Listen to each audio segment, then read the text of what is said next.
Hey dudes, welcome to Splat from the Past, the only 80s themed horror and sci-fi show where things can get totally radical. Now today, I will be welcoming back, this is probably going to be the longest gap I've had of having somebody come back on the podcast. Been 2 years. I am having Carole Ita White. You all remember her as Big Rosie on Laverne and Shirley, and I'm having her back on the show today. About a month ago, she was in a production of Harvey, a theater production out in Los Angeles. Her father, of course, was in the original Broadway play and the classic Jimmy Stewart movie. I'm having her on the show today to talk about that, how it went well. I wish I could have seen it. And also I want to talk to her about a couple of roles that I saw her in recently and stuff. And Carole is a lot of fun, and she's a big supporter of my comedy. She told me the first time she was on that she watched my YouTube videos, and she thought I was hilarious. And, you know, Carole was part of the old Groundlings in the 70s and the old Harvey improv and all that stuff. And I love talking to her. So, here is my new interview with Carole Ita White. Hey, Carole. Hello. How are you today? You know, I've had a funny stomach today, so, it's way more information than your listeners want to know, but, oh well, the real me. Oh, I love way too much information. So, a month ago, you did a theater production of Harvey, and I did. Yes, I was so happy that you got to do that. I wish I had seen it, but I was curious. So, how did it come about for you to do it? Well, I have really just wanted to be acting again, and I saw an audition for Harvey at the Laguna Playhouse, which is a very prestigious theater in Laguna Beach. And I said, I'm just going to audition. And I auditioned, and I wrote a little note, and by the way, my father was in the original production of Harvey for 4 years on Broadway. And they brought him to California to recreate his role from Broadway. And that started his whole career. And so this play, means a lot to me. So anyway, I get called in, and then I had a call back, and all of a sudden people were terribly interested in my connection to the play. It's a Pulitzer Prize winning play, and it's a beautiful play. Anyway, so that's my how it got started. Now, the people you auditioned for, did they know that your father was in the original? Well, they knew, yes, because I wrote it on that little thing I just told you about. That information is what I sent the casting director. Nice. And I noticed Larry Cedar was in the play, too. Oh, my God, he's so funny. What a brilliant character actor he is. He is, he's, when they say actor, it's about someone like Larry Cedar. Yeah, he started out, it's funny, he started out playing like sci-fi horror movie creatures in costumes. Oh, is that right? Oh, yeah. When they did the Twilight Zone movie where John Lithgow is playing the William Shatner role on the airplane with the gremlin, that's Larry Cedar as the gremlin. Okay. Excuse me. He's just wonderful, and he's just a joy to work with. Yeah, he inspired me every single night. What role did he play? He played the lawyer of the family. He was just so funny. He wore like a bowler hat and was the perfect old lawyer and spoke like that. And he had a little crush on Vita Louise, but it went unspoken. He's just marvelous, marvelous. Nice. Yeah, about 5 years ago, the Palo Alto Players was doing a production of Harvey, and I volunteered to work the concession stand, and I was so blown away by how they did it. I wish I had auditioned for it. I would have loved to have played. I would have loved to have played the cab driver at the end. Oh, that would be a perfect role for you. That would be a lovely, lovely role. That is, it's a beautiful play, isn't it? Mm-hmm. It is. It's one of my favorites. Yes. And it even won a Pulitzer Prize. It certainly did. Yeah. Wow. So did that play run for, 2 weeks? It ran, we opened on May 29th for previews, and we closed June 16th. So about 3.5 weeks, maybe 4. Yes, about 3 weeks. Yes. Wow. I wish I could have seen it. That must have been just beautiful. It was a lot. It was so much fun working with French Stewart and his wife, Vanessa. Oh, yeah. Stewart, oh my God, they're so much fun. So it was joy every single minute. It was just a pleasure. The director, Andrew Barnacle, he was fabulous. He was just fabulous. And that's about the Laguna Playhouse is gorgeous. It holds almost 400 people. Wow. And to hear laughter, 400 people laughing, it's fun for an actor. Awesome. Yeah. About a year ago, I was flipping through channels, and I turned on MeTV that shows a lot of, old shows from the 60s and 70s and 80s. And I saw you on an episode of The Love Boat.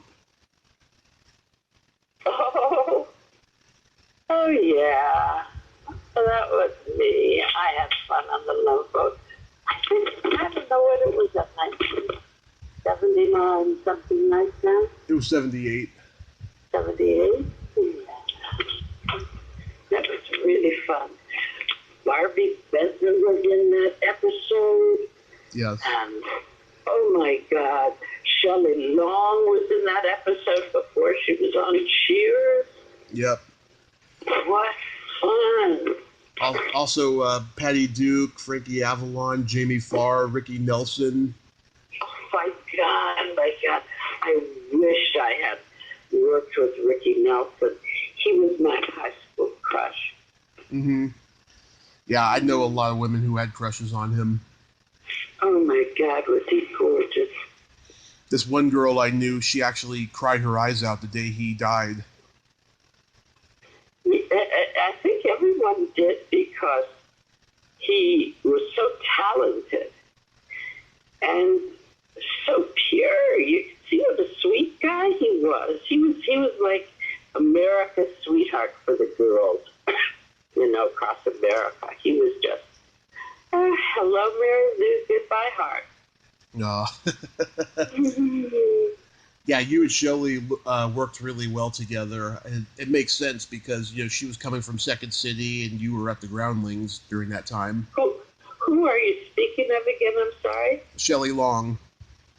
Oh, Shelley Long, yeah. You know what? I'll tell you the truth. Mm-hmm. When you did shows like that, you didn't get much help from directors, God bless them. And you didn't get to kind of play with the other actors, too much. It was all rather kind of cut and dry. And, it wasn't like doing Second City or Groundlings or anything like that. Mm-hmm. Anyway, it wasn't nearly as much fun as the Groundlings. Yeah, how was your Groundlings experience?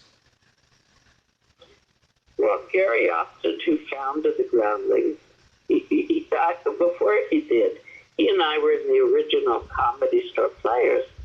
Mm-hmm. And we did improv every night for a year at the brand new Comedy Store when it first opened on Sunset. Yeah.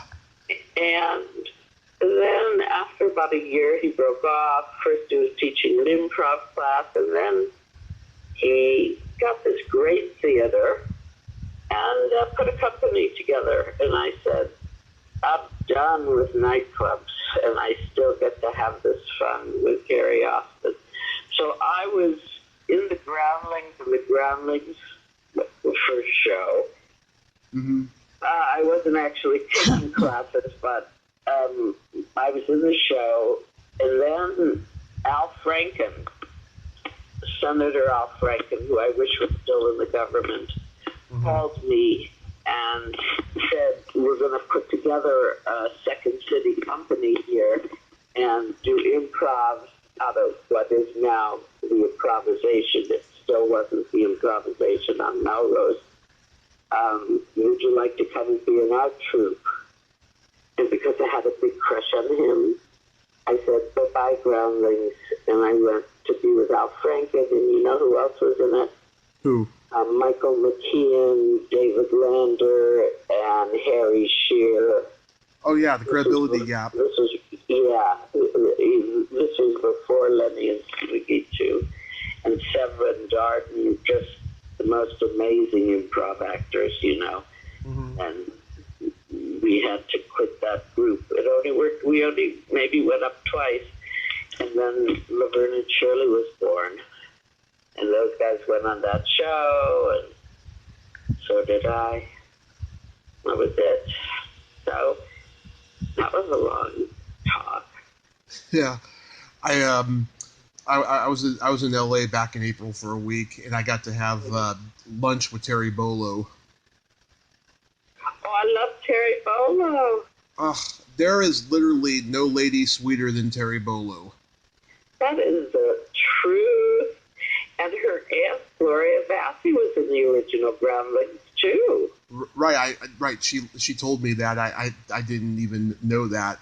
And yeah, she had all these great stories about the Groundlings and how it just taught her, you know, all these better skills for acting. Say that again, it what? Better skills for acting. Oh, yes, of course. Because she had went to the Strasberg Institute. Oh, very good. I didn't know that.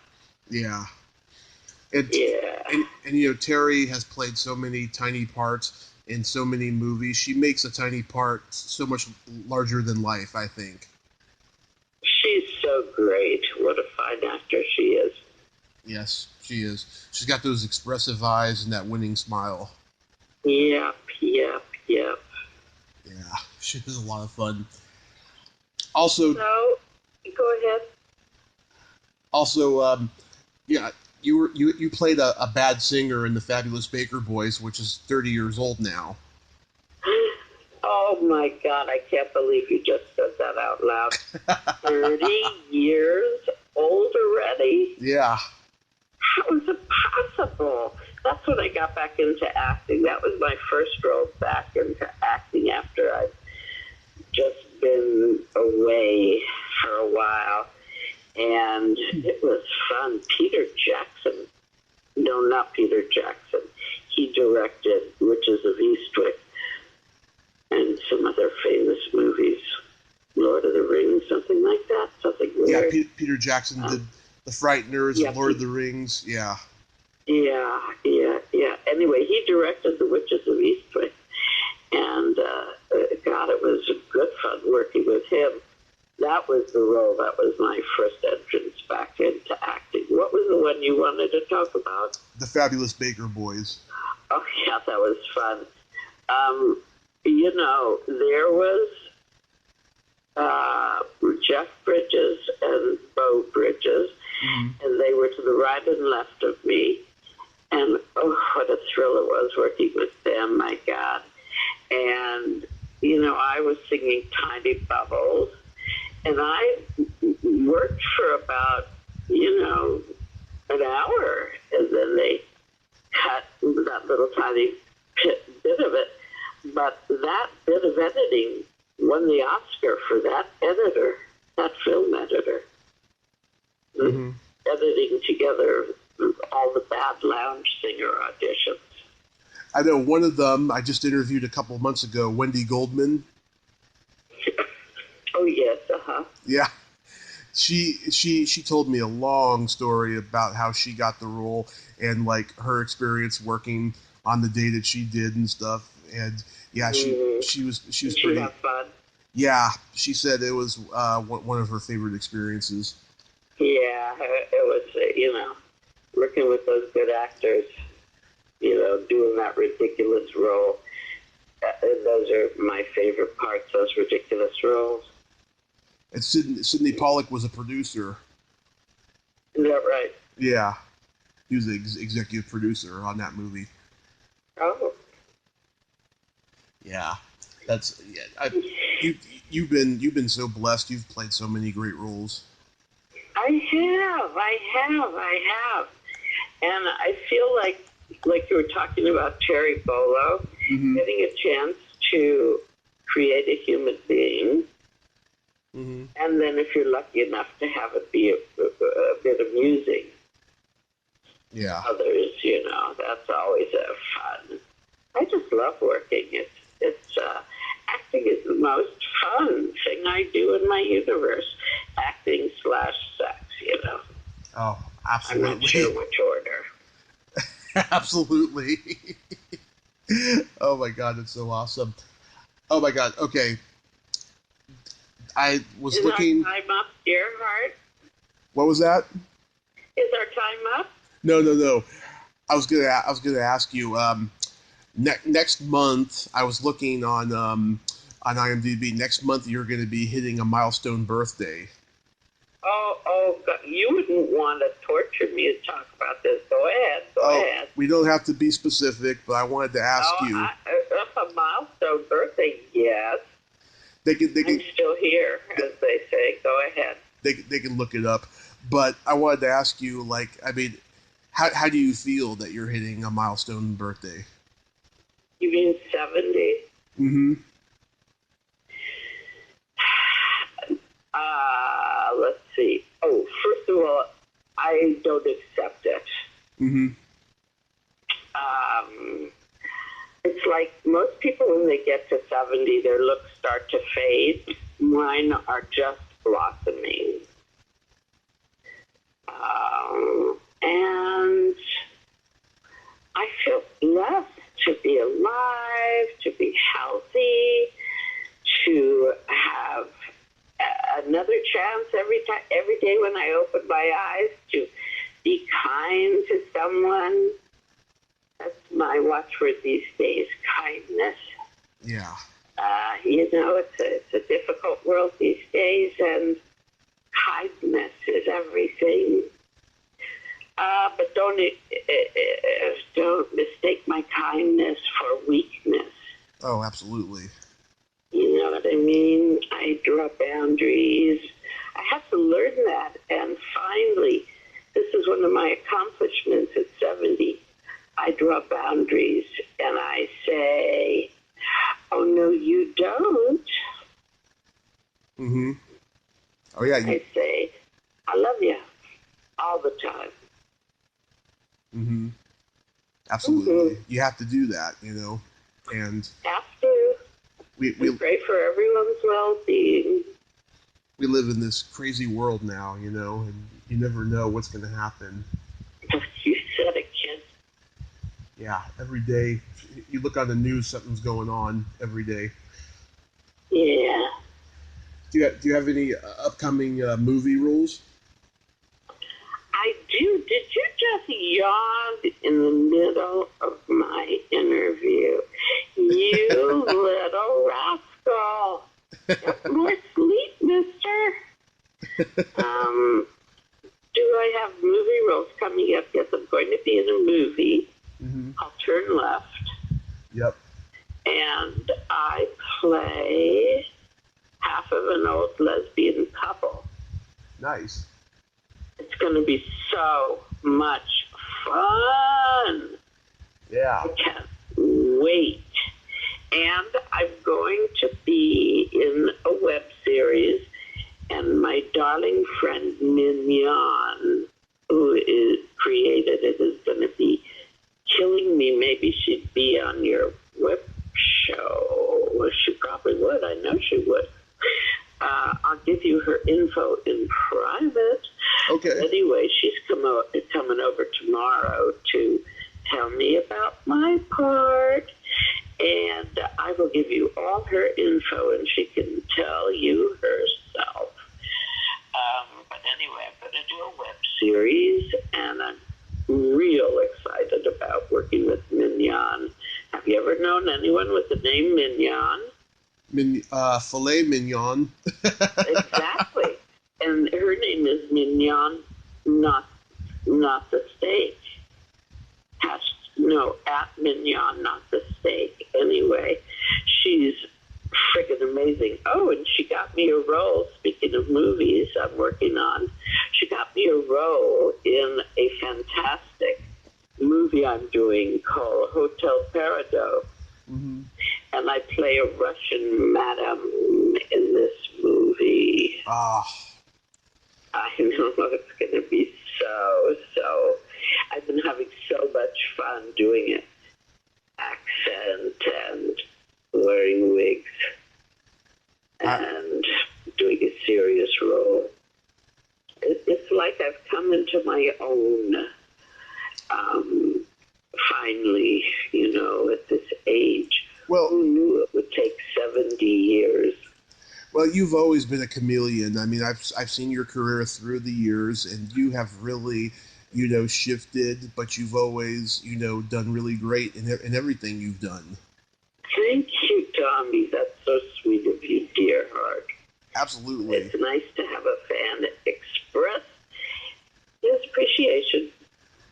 Yeah, I mean, it's a very rare thing, but it's true. I mean, you've done so much great work, and I'm looking forward to those roles, especially seeing you play half of a lesbian couple. That's going to be great. Yes. I'll send you a picture from Hotel Peridot, and you can put it on your, how you do whatever you do on your website or Mm-hmm. You know what I'm talking about. Yeah. I was curious. Yeah. I was curious, Carole, what does your dream girl look like? My dream girl? Yeah. Looks like me, of course. I'll give you my dream girl, Angel. I mean, a girl that you've had a crush on. Oh, Angelina Jolie. It's not a bad one. Right? Mine is Sofia Vergara. Oh, Sofia Vergara. Yeah, she's fun. She has a great personality. She was on Stephen Colbert the other night. She was brilliantly funny. Now listen, when you ask me about women, mm-hmm. I've had the same boyfriend since 2001. Wow. If they were collecting lesbians on buses, they would absolutely pick me up because I have had 2 relationships with outstanding women human beings. I'm like that girl, sort of pansexual. I fall in love with people's personalities. Right. And that's kind of who I am. I've been with I'll call him, let's say, Farmer Joe since 2001. That's a long time. We broke up once, and then I fell in love with Dr. George, but he sadly passed away from cancer. Oh. And about a year later, I got back with Farmer Joe. And when Dr. George and I were together, Farmer Joe moved out of state, so now we have a long-distance relationship, and I'm going, up to the farm in a few days to spend, what did you call it? Milestone birthday with the farmer. Oh, that's beautiful. Yes, yes. And I don't know, I have so much respect for smart women, but I was more finding myself, let's say, just experiencing everything life had to offer when I was with women, but lesbian women are serious and they don't want to be in a relationship with someone like me because, you know, being pansexual is disconcerting to someone who wants to have a normal relationship with someone. Mm-hmm. You know what I mean? Yeah, absolutely. I like girls who have, good hearts. They're not judgmental. They're very compassionate. Yeah. And all humans, that's a good quality in all of human beings. A nice body. I love belly buttons on girls. I see. Yeah. And so, that is sort of is, that's the kind of information, like when I hear that, I say, oh, don't sort out the parts of the woman, see the woman as the whole person, well, belly button hole, but the person is a whole person, like, oh man, she's got the greatest tits, oh, blah, blah, blah, blah. Yeah. You don't really want, the whole person. Because we humans come in these bodies, but the bodies change. Oh, yeah. The bodies change.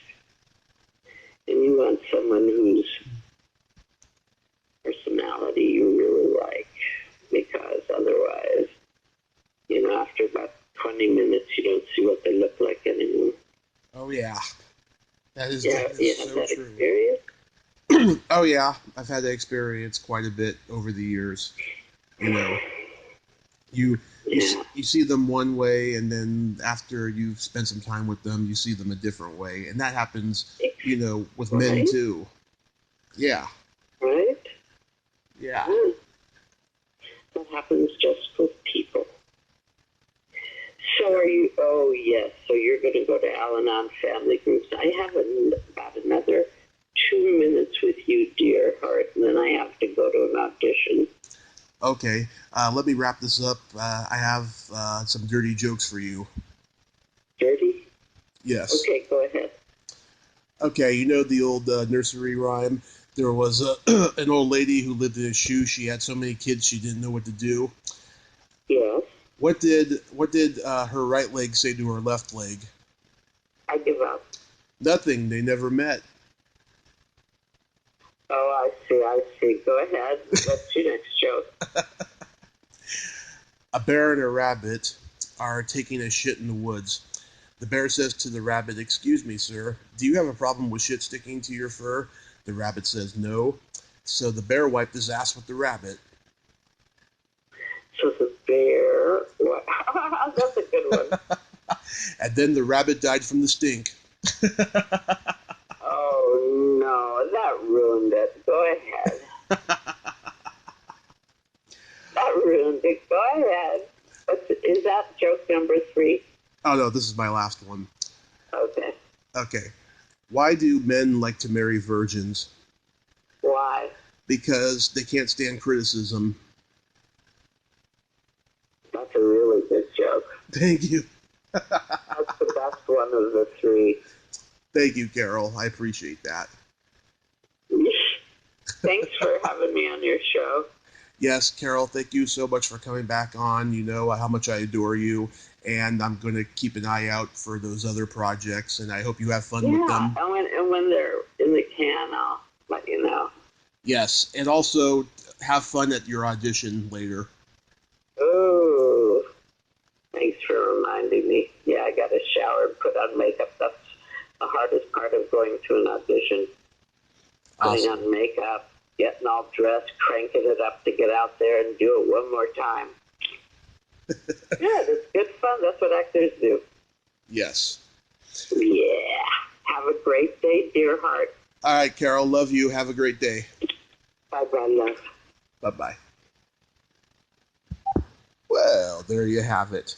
Carole Ita White. Ain't she a sweetheart? Yes, she is. I can't tell you a million times over how great she is. I just adore her. She is a true chameleon in the world of acting. If you like this video, everyone, please subscribe to my YouTube channel. Add me as a friend on Facebook. Join my Tommy Kovac comedian page on Facebook. Follow me on Twitter and Instagram and all that fun stuff. Well, that's all the time we have this week on Splat from the Past. Until next time, this is Tommy Throwback Kovac saying, there's no shame in living in the past because the present sucks. Later, dudes.